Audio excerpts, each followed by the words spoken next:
எல்லா புகழும் இறைவனுக்கே. அஸ்ஸலாமு அலைக்கும். நான் சுல்தானா பர்வீன். சிந்தனைக்காக உங்களோடு சில நிமிடம். சில நேரங்களில் வாழ்க்கையில் நம்ம இழப்புகளை சந்திக்கும் போது, அது உடல் ரீதியாக இருக்கலாம், பொருள் ரீதியாக இருக்கலாம், மன ரீதியாக இருக்கலாம். இழப்புகளை நம்ம சந்திக்கும் போது நமக்கு என்ன தோணும்? நம்ம யாருக்கும் எந்த கெடுதலும் பண்ணுறதில்ல, அப்புறம் இதுக்கு நம்ம வாழ்க்கையில் இப்படியெல்லாம் நடக்குது, எதனால் இப்படி நடக்குது அப்படின்னு நம்ம அதை நினச்சி கவலைப்படுவோம், வேதனைப்படுவோம். இந்த மாதிரி சின்ன சின்ன இழப்புகள் நம்மளுடைய வாழ்க்கையில் நம்ம சந்திக்கும் போது அதுக்காக நம்ம வருத்தப்படணும்னு அவசியம் இல்லை.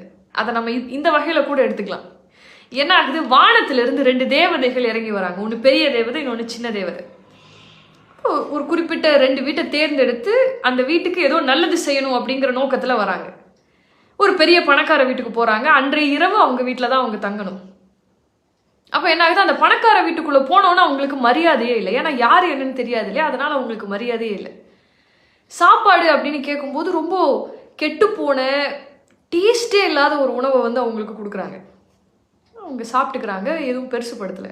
தங்கிறதுக்கு அறை அப்படின்னு கேட்கும்போது அவ்வளவு பெரிய வீடு, அவ்வளவு அழகான அறைகள் இருந்தாலும் கூட ஸ்டோர் ரூம் மாதிரி ஒரு இடத்த கொடுக்குறாங்க. அந்த இடத்துல தரை சரியில்லை, படுக்கை அறை மாதிரி அது இல்லை, கீழெல்லாம் கல் மண்ணாக இருக்குது, குத்துற மாதிரி இருக்குது. அவங்களுக்கு ஒரு கிழிஞ்சு போன பெட்ஷீட்டை கொடுக்குறாங்க. சின்ன தேவதை இருக்கு இல்லையா, அதுக்கு கோபம் வருது. இவங்களுக்கு எந்த நல்லதையும் நீங்கள் செஞ்சிடக்கூடாது. பெரிய தேவதை கிட்ட சொல்லுது, எந்த நல்லதையும் நீங்கள் செஞ்சிடக்கூடாது. எப்படி நம்மளை ட்ரீட் பண்ணுறாங்க பாருங்க, எப்படி நம்மளை கவனிச்சுக்கிறாங்க அப்படின்னு அது கோவப்படுது, அதுக்கு ஆத்திரமாக வருது. அந்த அந்த அறையில் என்ன ஆகுது? ஒரு ஒரு ஒரு சின்ன ஓட்டை ஒன்று இருக்குது. அந்த பெரிய தேவதை அதை பார்த்துட்டு என்ன பண்ணுது? அதோட சக்தியை கொண்டு அந்த ஓட்டையை அப்படியே அடைச்சிடுது. இப்போ சின்ன தேவதைக்கு கோவம் வருது. எதுக்கு நீங்கள் இதெல்லாம் செய்கிறீங்க?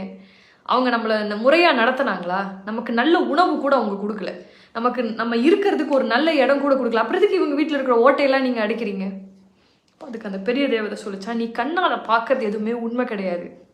இப்போ அடுத்த நாள் வேற வீடு.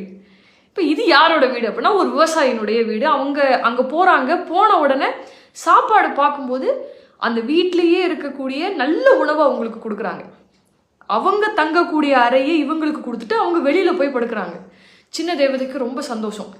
இவங்களுக்கு நீ ஏதாவது பெருசாக செய்யணும், இவங்களுக்கு நீ நல்ல நன்மையான விஷயத்தை தான் நீ செய்யணும் அப்படின்னு சொல்லி சின்ன தேவதை பெரிய தேவதை கிட்ட பேசுது. தூங்கி எழுந்திரிச்சு அடுத்த நாள் காலையில் என்ன ஆகுது? விவசாய வீட்டில் இருக்காங்க இல்லையா, அந்த கணவனும் மனைவி அழுதுகிட்டு இருக்காங்க. வெளியில் போய் பார்த்தா அவங்களுடைய ஒரே வாழ்வாதாரமான பசு செத்து போய் கிடக்குது. சின்ன தேவதைக்கு கோபம் வருது. அவன் நம்ம அங்கே நல்லாவே நம்மளை கவனிக்கல, அவன் வீட்டில் இருக்கக்கூடிய ஓட்டையை நீ அடைச்ச. இவங்க எவ்வளவு நல்ல முறையில் நம்மளை உபசரிச்சாங்க, எவ்வளவு நல்ல முறையில் நம்ம கிட்ட நடந்துக்கிட்டாங்க. எதுக்காக இப்படி ஒரு விஷயத்த நீ செஞ்ச? எதுக்காக அங்கே ஒரு உயிரை நீ அங்கே ஒரு உயிர் போகுது அப்படின்னா நீ அதை தடுத்திருக்கணும் இல்லையா? நீ செஞ்சது சரியில்லை அப்படின்னு சின்ன தேவதை பெரிய